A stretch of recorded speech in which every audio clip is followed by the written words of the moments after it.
आजची बातमध्ये आपण दिवसभरातल्या सर्व महत्त्वाच्या घडामोडींचा आढावा घेणार आहोत।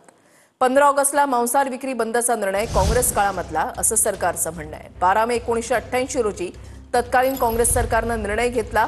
1988च्या निर्णयानुसार बंदीचा पालिकेला अधिकार असं सरकारनं म्हटलेलं आहे।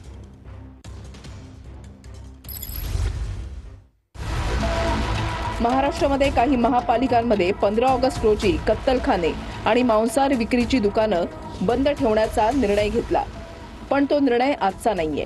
हा निर्णय प्रत्यक्षात 12 मे 1988 रोजी तत्कालीन काँग्रेस सरकारनं घेतला होता आणि त्यानंतर तो लागू झाला आहे। या निर्णयानुसार प्रजासत्ताक दिन, स्वातंत्र्य दिन, गांधी जयंती, रामनवमी, महावीर जयंती या दिवशी कत्तलखाने बंद ठेवण्याचा अधिकार महापालिकेला देण्यात आला। यापूर्वी मविया सरकारच्या काळातही कत्तलखाने आणि मांसाहार विक्री दुकानं बंदचा निर्णय घेतला होता।